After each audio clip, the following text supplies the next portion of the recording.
is about listening pedagogy. Now it's 11:30. I will end at 12:30, and I will try to finish the other one before 5 at 4:30. So a bit of a shorter lunch break for you. And so my apologies, because I think I went quite a bit slow with the philosophy and ideas, which I think is important. And then we'll talk about listening pedagogy for the next segment. Okay? All right. So are we listening? So this segment is to explore the meanings of listening pedagogy. It's very easy to say, just listen. All right? But it's not so easy to listen. What does that mean? So I did some research on this, and I tried to find out a little bit more beyond what Professor Sato shared with us at our meetings. Okay, so this one is something that Sato shared with us, and I think he was influenced by an American, Deborah Meyer, who is the principal of a very famous experimental school in New York City, and I think there's also the school has moved on to Boston. So I thought her philosophy, most people think of teaching as telling, and I'm doing quite a bit of it here in this workshop, but teaching is mostly listening. And there is an American professor called Professor Schultz, who trained pre-service students, and her research is about in order to learn how to teach as a student teacher, you have to listen. And that's her research. So I'll share some of her ideas with you beyond Professor Sato. So I think this thing about maybe our Japanese colleague can share this, will understand this proverb that is in the ethnic minority, that God created 2 ears and 1 mouth. So if God created 2 ears and 1 mouth, then we should spend more time listening and less time talking or telling. All right, so that was from a Japanese proverb. I don't have it in Japanese. So again, this is his feature of school as learning community, that in order to have a dialogue, sometimes we talk, but we are talking at different levels, right? We're not having a dialogue, but to have a real dialogue. And I think in the political scene, you talk about dialogue between countries, it is sometimes very difficult. Very, very difficult. And now in Singapore, we're having the issue with Malaysia and Singapore on the Johor Straits and the territorial waters. You know, where the Malaysians has sent their ships to Singapore waters and claim that water belongs, that area of the sea belongs to them. And Singapore is saying, no, in our agreement, this doesn't belong to you. You know, and so it's a lot of tension between Singapore and Malaysia right now. And that's the need now. They are having a dialogue. But to have that dialogue at that level, they have to listen to one another. And that's going to be difficult sometimes. All right? So in either to have this dialogue in a cooperative group or collaborative group, and in a school as school community, you have to have this dialogue in order to have this learning community. So this is his ideas, why he places a lot of importance on listening. So he says that the listening to others' voice is the starting point of learning. So when you listen to other people, that's when you begin to learn, right? So today we had our group sharing, and when we listen to our friends from Taiwan and their perspective about Taiwanese school and how they would look like, then we begin to learn how they feel about school, their perspective about school. And when they share the ideal, they share what they really want schools to be, you know, so we learn from their perspective, all right? So this is a beautiful picture. I want you to look at this picture very carefully. What do you notice about this picture?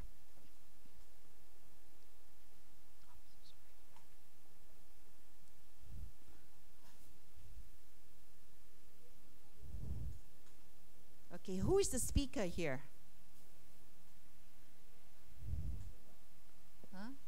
You look at the children, okay? Where are the eyes directed to? This is probably the speaker. And you look at the children looking at the student, okay? So really they are listening to one another. The children are listening to one another. Okay, in class,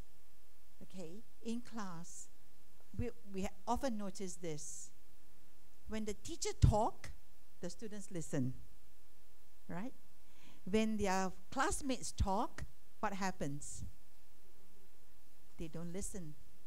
Why do you think they do that? Why do they do that?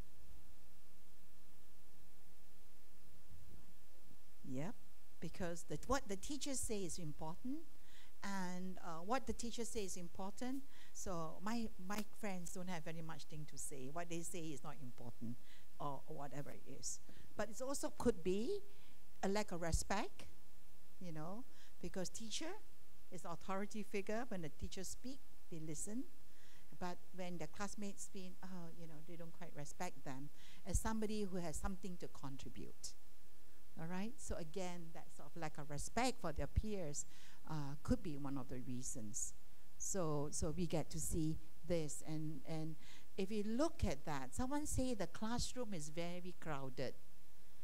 Okay? If you look at the space, the physical space of this class, I don't think it's a very large class. In Japan, the classrooms aren't very big. But if you look at this physical space of this class, you find that they're really having a discussion and a dialogue. And therefore, it's a small group probably, and therefore the teacher. You look at the teacher, okay? Is the teacher standing? The teacher is sitting. Okay, why do you think the teacher doesn't stand to listen to the students? Why is the teacher like me now sitting and having this sort of stance with all of you? What is she trying to say? She's a listener, yes, but what else is she trying to say? Huh? Jointly together, associated living.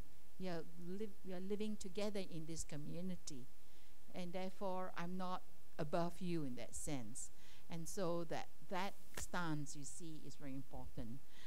So you will see quite a bit of that. You see this more clearly again, the classroom like that. Again, you see how they turn their body to the child that is speaking, and you see the teacher sitting down. And what you notice is that in front of the classroom, where the teacher is sitting down, I find that many Japanese classrooms have a seat in front, like a board, all right? So this board that they have, like a seat, like a bench, the board is there and there is this bench. They use this to sit down, to be at the same level with the students. We all together. The idea of democracy, you know, I'm not the only one having everything, the authority of all knowledge. We're constructing the knowledge together. So they have this bench. In primary school, in very junior grade, they use the bench for children to stand and write on the blackboard. They can have better access to the space of the blackboard. So I found that very interesting. I brought Singapore principals with me, but no one came back and said, I want to change my classroom like that. Right? But when I went to Thailand, to Khon Kaen, I saw that also. I saw them constructing the bench in front, but what did they use the bench for? It's for the children to write on the board more. Because the teacher was also standing most of the time in the Thai classroom. All right? So again, you import an idea, a structure, but you still go back to your way of doing things. You notice that? And that's often what happens. All right? So this one, just showed, this one was a teacher that was teaching, and maybe Akari can help interpret what is being said if we can hear the dialogue. But you just see her stance.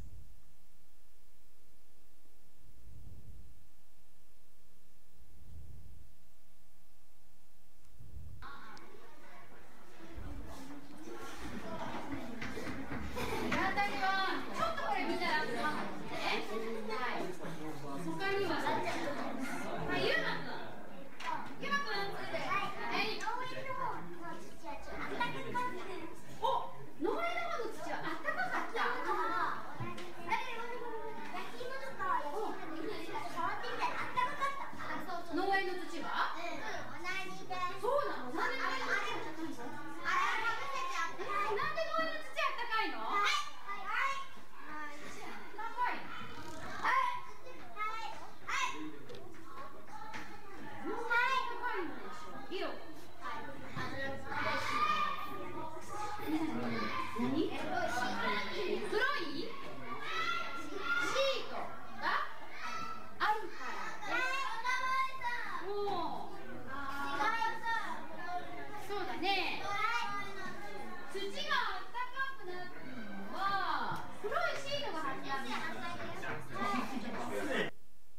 ？Okay. What I like about this when I went to observe this teacher, and I think they're talking about farming,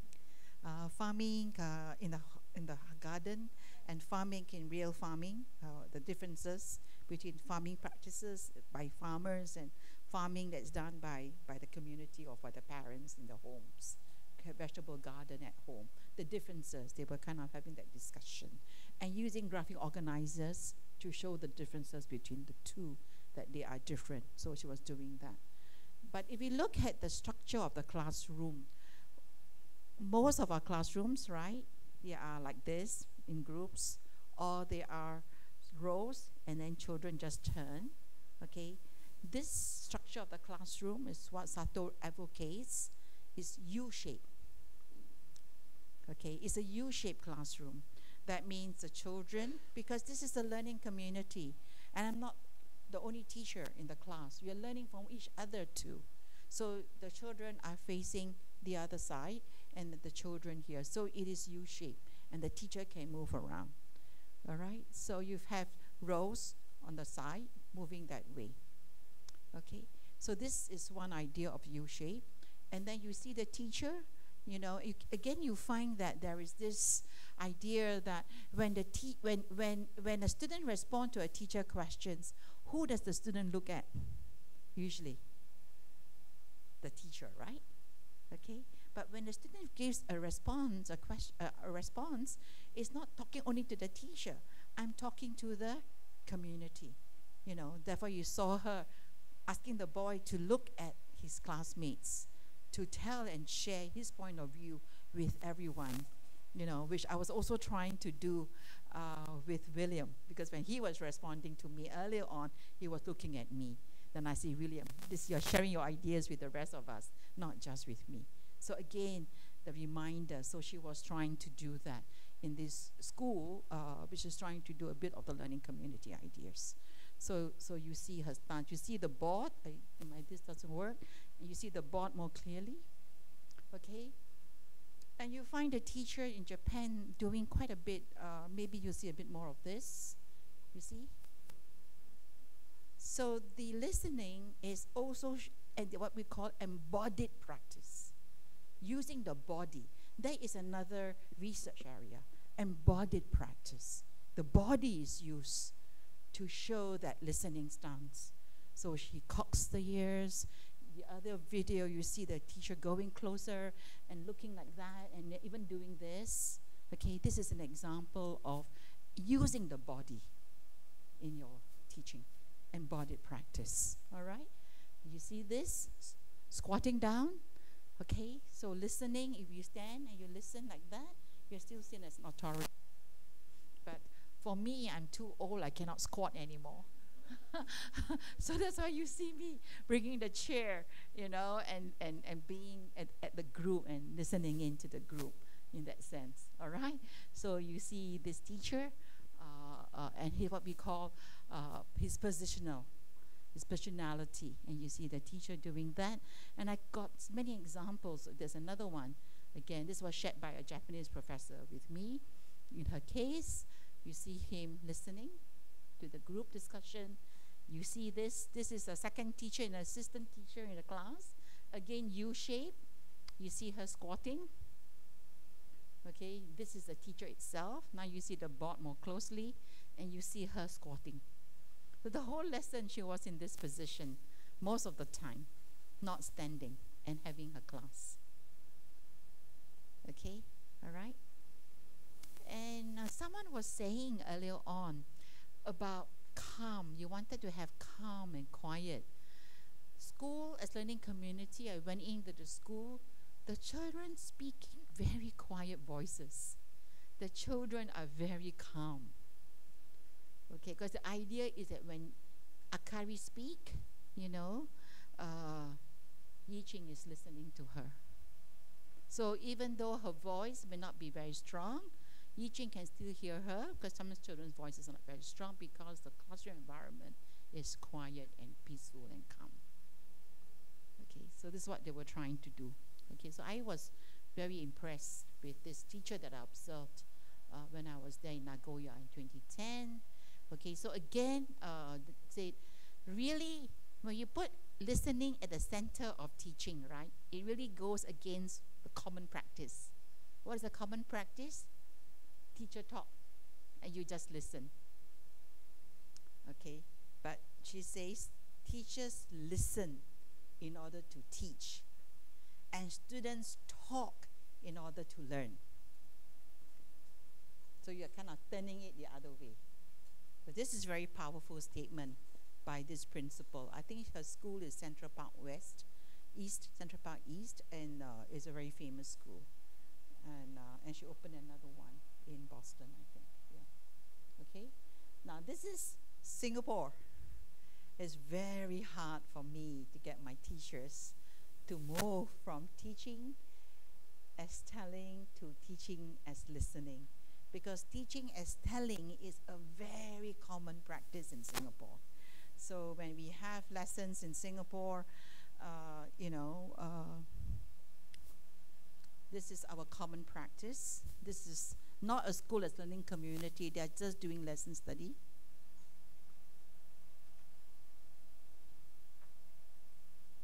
Blood will carry.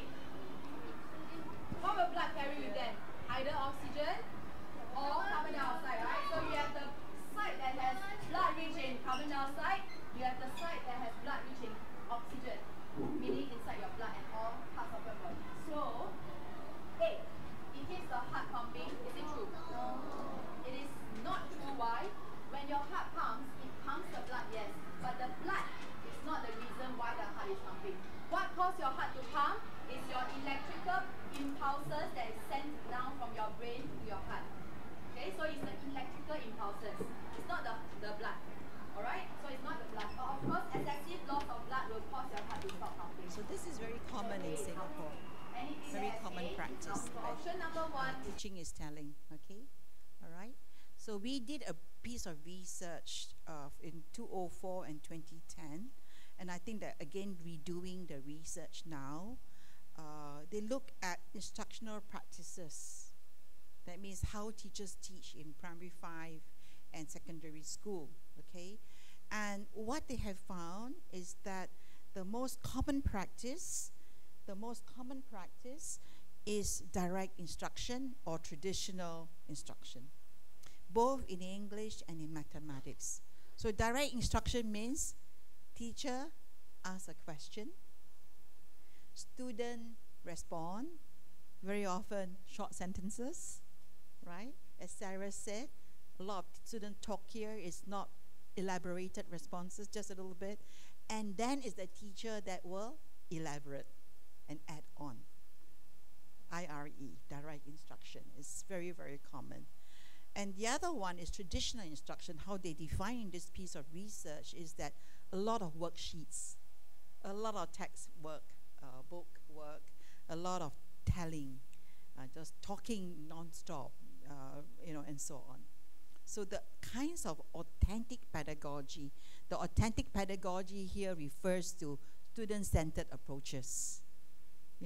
Group work, inquiry, experiment, field work, that kind of work.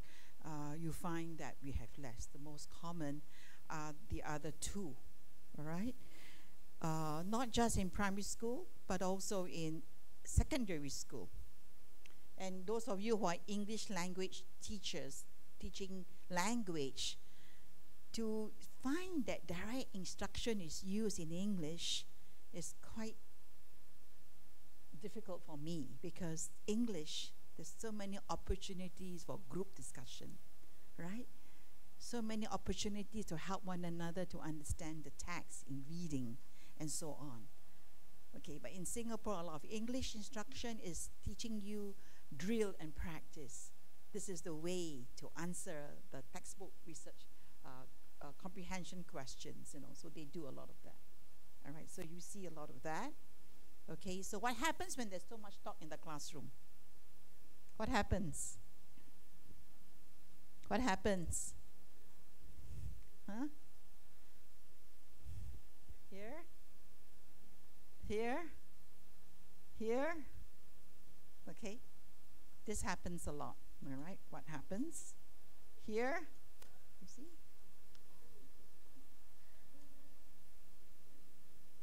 Okay. So it's very hard for primary school children, particularly, to listen all the time for 20 minutes. You all are very good. You all are adult learners. Okay? All right? But children, very, very difficult. Okay? So you see that? So really, Professor Schultz says that teachers have to listen deeply to students. And as you listen, you understand your students. You use your knowledge about your students in the way that you teach. So that's what Professor Schultz said. Okay? But what is listening? What is listening? Okay. Listening is more than hearing. Okay. Hearing and listening are two different things. Listening is something that is active, is relational. I'm listening to you. I'm actively listening to you. I have eye contact. I look at you. But I'm trying to also make meaning of what you are saying. Okay? So it's interpretive in that sense, to make meaning of what you are saying. But listening is not just listening to verbal, your words. It's also listening to your body language. Okay? Your body language. So that's some of the things that we're trying to look at, what is listening. Okay, the Chinese character for listening, and this one maybe you would know. Okay, can someone look at the different characters in Chinese, I think. You will look at the character for listening. All right. This one here. How do you say years in Chinese? Your years. So this is the character for years. All right. If you look at, so you hear, you listen by your ears. You also listen. What is the character? What is this part called in Chinese? Your eyes. Huh? Okay. So this character itself, if we were to break it up, this refers to eyes. So when you use your ears to listen, you use your eyes to see. All right. You will give it, oops.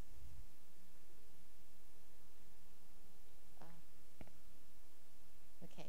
You will give it undivided attention. Okay. So your undivided attention, and as you have, when you listen with your ears, with your eyes, you also are making meaning, and so you use your mind to think. All right? And then you use your heart to feel. Okay? So, do you know the Chinese character? Maybe this one has it. Okay? You wrap your ear around the king. So this is the character. How do you pronounce this? Okay. How do you pronounce this? Huang. So it's like the king, right? Your ear, undivided listening to the king. You give it attention. This one is Shi, and this one is Mu. So you really focus with 10 humble eyes. And then you listen, 1 heart. So the Chinese character for listen, which is Ting, right?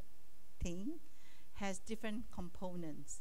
And I thought this was very rich to understand what listening is in the Chinese character when you break it down into the different components. Is this Taiwanese Chinese or Hanyu Pinyin? Like this one, this word, this one. Is this old classical Chinese word or is it Hanyu Pinyin? This is a traditional one. This is a Taiwanese one. Okay, because in China they use Hanyu Pinyin. Do they still use this word for listening? A simplified one. Okay.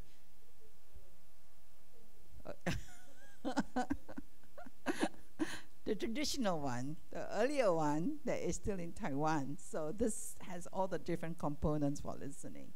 Okay, so Professor showed that when you listen, you have to act on what you listen. It's not just receiving things. So for example, when I asked Yi Ching about what is the issue in the class, in the master's class for international students, when she listened to her students with the different cultural perspectives, she, as a teacher, has to act on it. Not just listen, oh, okay, this is what it's like, okay, this is what it's like in child development and child rearing, but that's it. You have to act on what you have listened and make changes to your teaching. So by listening, you have to respond, all right? So listening is about being in a relationship with one another. It's not just hearing the words, it's a relationship thingy. So when you look at the photographs that I showed you of Japanese classroom, the teacher, the stance, the students in the community, you get the sense that they are actually having a relationship with one another, all right? There's a very close relationship as the teacher listens and so on, all right? So, so you have to also make, you have to help students become agents of their own learning and to use what they learn in productive and critical ways, all right? So while you listen and you make changes, you also help your students to become agents of their own learning, all right? I thought this framework, we're trying to do this framework in our research, in our pilot work, because the idea that Sato has about listening to as dialogue and community is an idea, but what are different levels of listening in the classroom? I was asking myself this question. So I thought this framework from Professor Schultz is quite an interesting framework. What are we listening for in the classroom, in the courses that we run in university? So she had 4 things. She says, listening to know individual students, listening to the rhythm and balance of the class, listening to the social, cultural, and community context of students' lives, and listening for silence and acts for silencing. Okay, so I thought this was quite an interesting framework, and we're trying to unpack this and see whether our teachers can think of listening using this framework in the way that they teach in the classroom, in their practice. Okay, so she has this diagram, which I thought was quite nice. Listening to know students, listening to the rhythm, listening to social, cultural, and listening for silence. This is the most difficult. Listening for silence and acts of silencing is the most difficult part of the listening to teach approach. So to listen to know particular students, she has this point of view. Now that's already in the slide, so maybe you want to read this and think about this in your own class, about listening to know particular students. Look at 1, 2, 3, 4, and think about your own class, about your students. How can you listen to know particular students, and whether or not you have a story to tell in trying to do 1, 2, 3, and 4 in your own classroom?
So talk to your partner next to you. What does that mean as a teacher of your classes? What does that mean when you try to listen to particular students in your own class? Talk to your partner next to you.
Okay, I have to move on.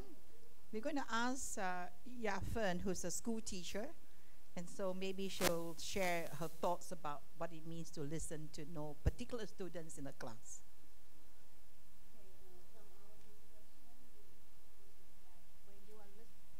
When you are listening to kids, you can know how they think and to identify if they understand what you are saying. And for the second one, we can assign them some teamwork and try to observe how they play, how they finish the task, and to know that if they are creators or actors. This is what we just discussed. Anyone has moved on to number 3? Okay, we're going to ask a very young person here, Su Yun.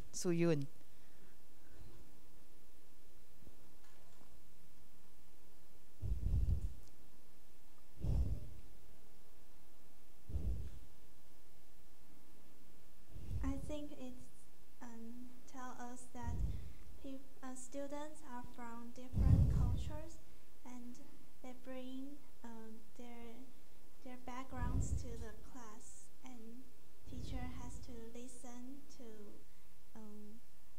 the context and background of the student.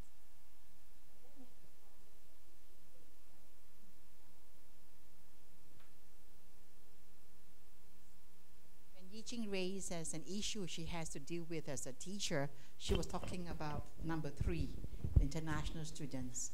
So in Singapore, we have students from different cultures. We have Malay, Indian, Chinese, and other races.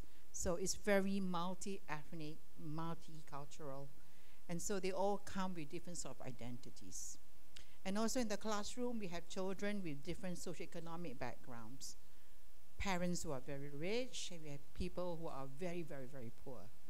People see Singapore as a very rich country, as though there's no poverty, but we know there are some families who are living, who are really very poor. So that's the reality, even in relatively rich countries. All right? In Taiwan, you are less multicultural, right? Most of your classrooms tend to be more Taiwanese. Okay? All right? In the UK, I went to observe a UK classroom in London, I think, and I don't see British white children anymore. Different races, from Africa, from Europe, different races.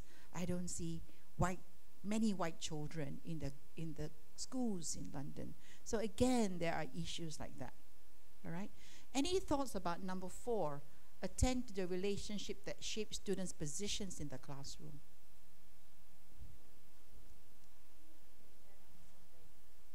Sure.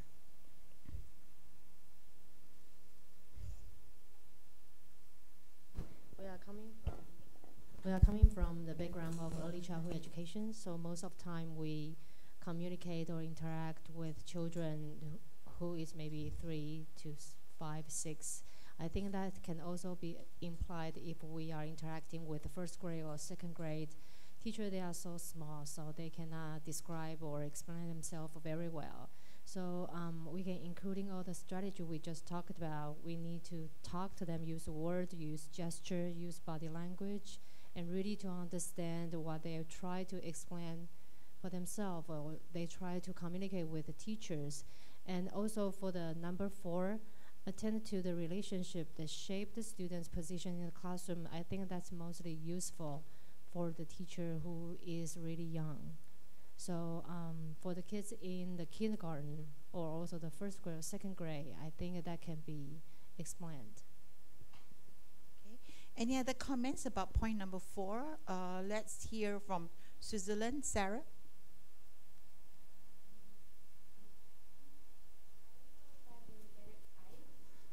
There's no right or wrong answer, remember?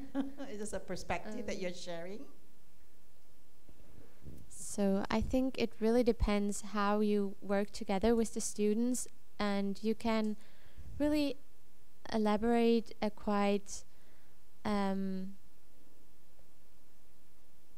of a surrounding for the students to grow and to help them to get to find their position in the classroom and as a person.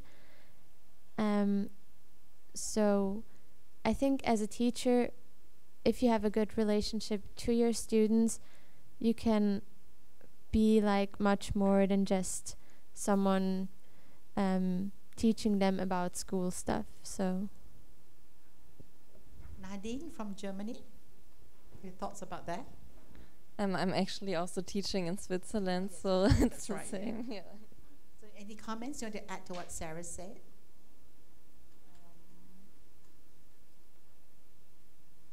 No, I think, it's, no, I don't know. It's the same, yeah. Okay, we give you some time to respond. Martin, you want to say something? I have like an example. At the beginning of the of my years, I tried like to know every student of my class. Mm-hmm.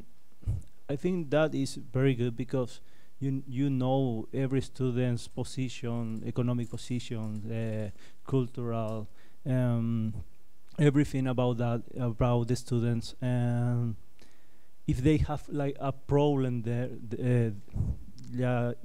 maybe you can like to know what is the reason of the problem that they have inside the class, if you have all the information from the students. Okay, yeah. So let's add to that point. I want to just share a story. I had a pre-service. I was the vice dean in charge of student matters in the School of Arts one time in my career, and I had to deal with students who don't come to school, even at pre-service level. And I remember calling the student up and saying, "You've been absent many times in our courses. What's happening?" And I didn't realize that even though in Singapore, we pay pre-service teachers a salary, I didn't realize that he was using his money to pay the water bill for his family. And he has no money to take the transport from his home to come to school, and no money to eat. So I didn't expect university pre-service student to have that issue. And in fact, now in our university, we realize that we do have university students who are really from very poor families.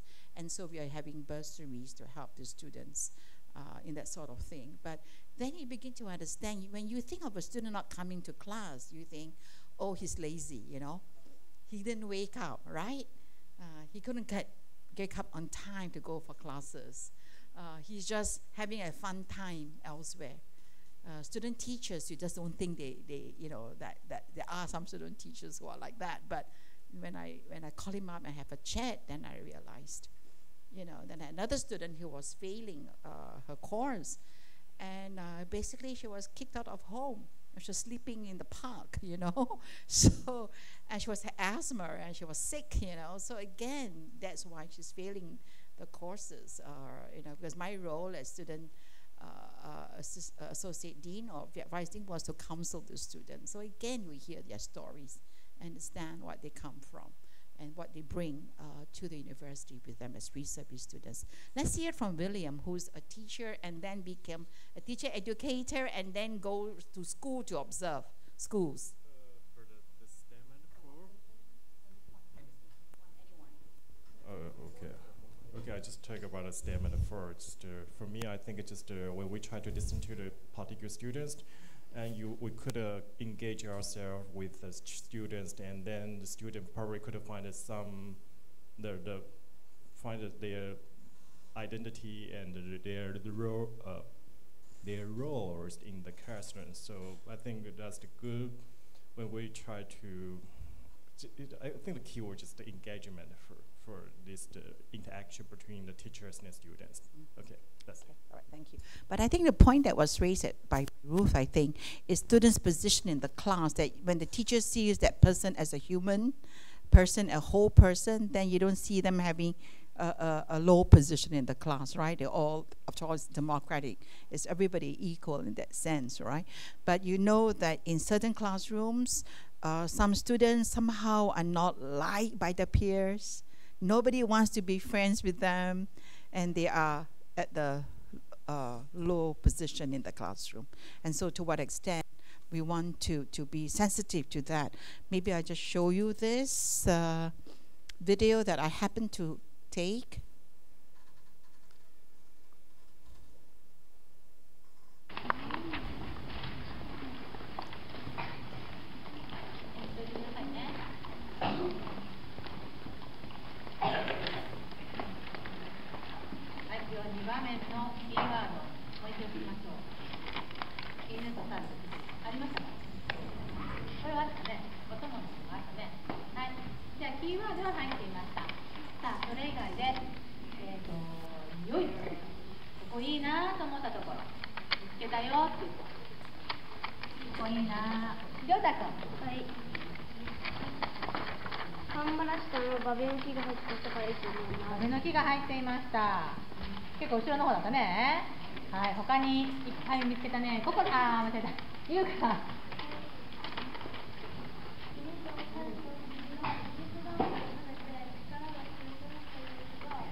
Okay, so if you look at this video, what do you notice about that child?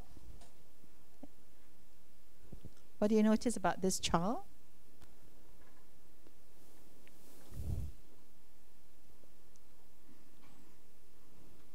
Any thoughts?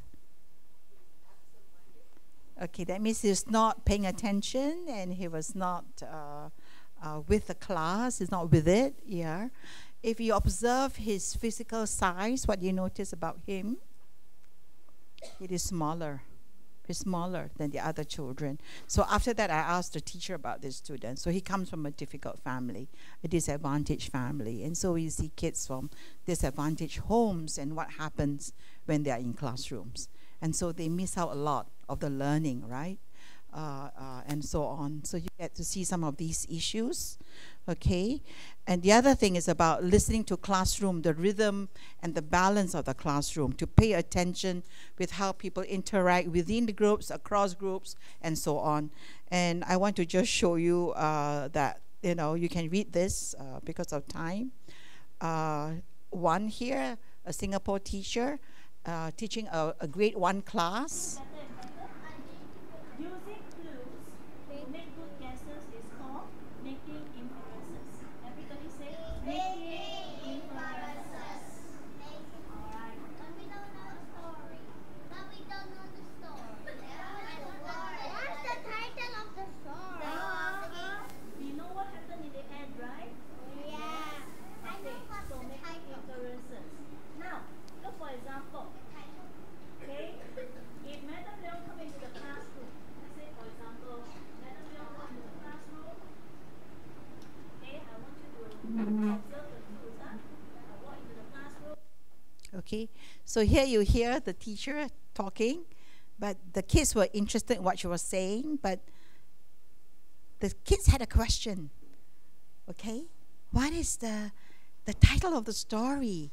What is it? What is the title of the story? So many kids, right? So what did the teacher do in this particular segment?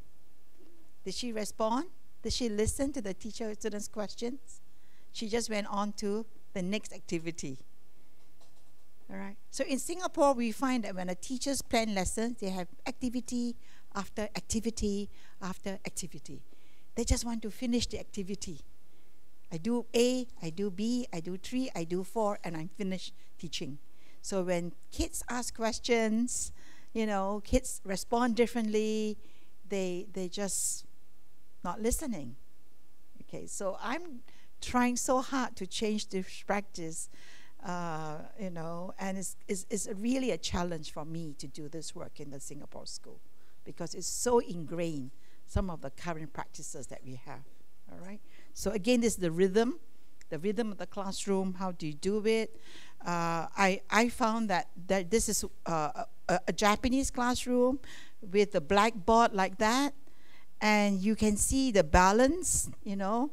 What I like about Japanese, the use of bancho, or the blackboard, is that they try to get different students to respond to different questions, and the lesson goes on, and you can see that they try to involve as many students as possible, you know. And then we had talked quite a fair bit about this already, so I want to talk about silence, okay? So sometimes in the classroom, I had a student who's very, very bright who came to me and said, you know, I want to do a piece of research about collaborative learning. The assumption in collaborative learning is that everybody wants to work in a group and everybody wants to talk and share ideas. But you know, I did very well at university, and I was in a lot of collaborative groups also. But you know, I'm a very, very shy person, you know, and I sometimes don't want to speak. I sometimes want to just be quiet in my thoughts, but I'm forced to speak in that sense. She was making those comments and sharing her experience with me. So sometimes do we allow students to be silent? And there are some, my neighbor, for example, has a daughter who went through school, and she came to talk to me, Christine, I'm very worried about my daughter. I say, why? She doesn't speak. At home, she doesn't say anything. In classroom, she doesn't say anything. And so she was very, very anxious about the daughter. You know, so again, there are some children, by their temperament or nature, just want to be silent. And so what do you do in that context, I think is important.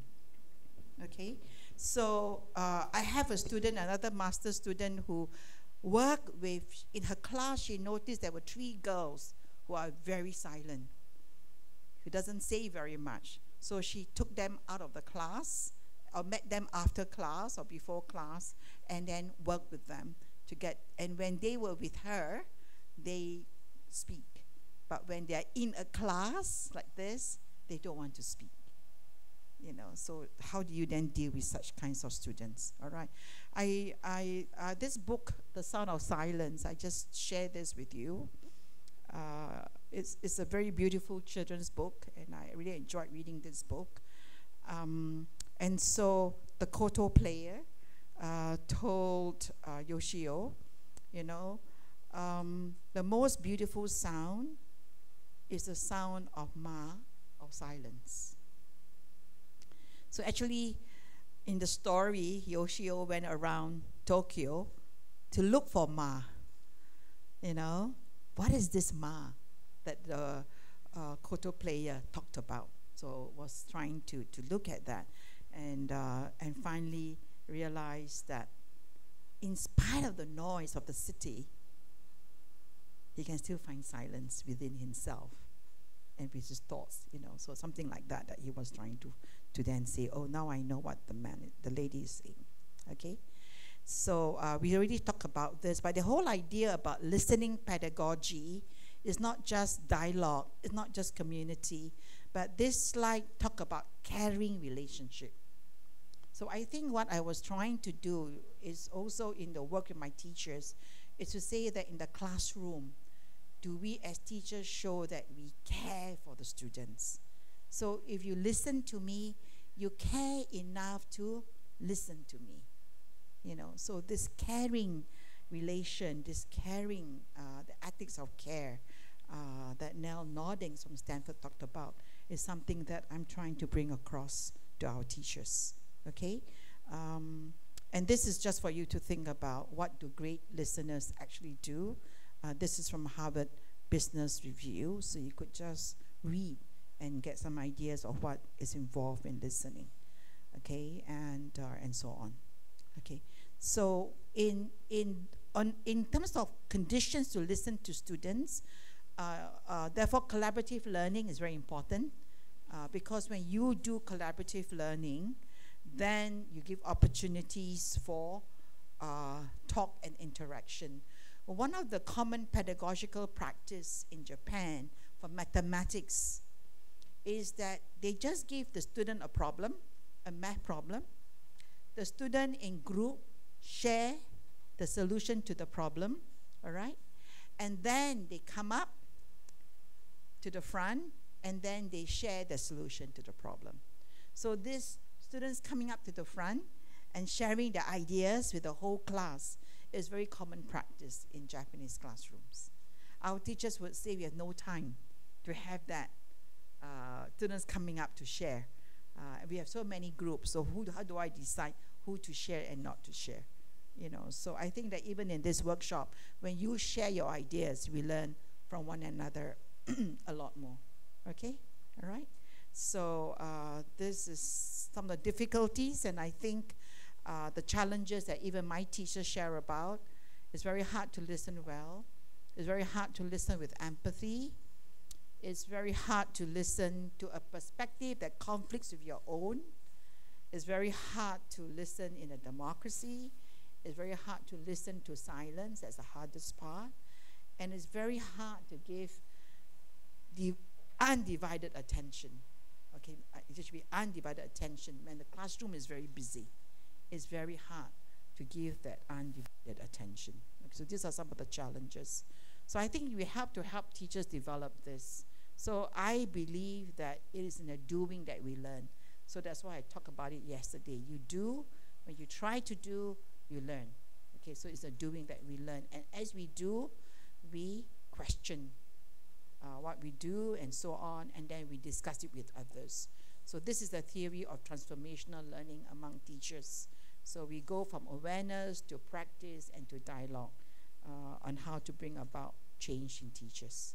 Okay, so this is just to say that this teacher used it with her students in Singapore.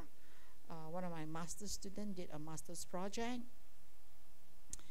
And then by listening to them and the struggles from writing for the two students, at the end of it all, she found that the grades improved from 4750, which is the failing grade. By the end of the semester, the students passed their English paper. So this was a secondary school teacher, okay?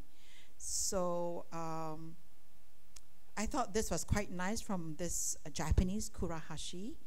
that teachers should not only understand what children think, but also listen to their animated voices and appreciate their hearts and minds as they would the harmony of an orchestra. So I thought that was quite nice to think about how when we listen, it's like listening to a harmony of an orchestra. Okay, so I think it's therefore time to have your lunch. Okay, thank you very much.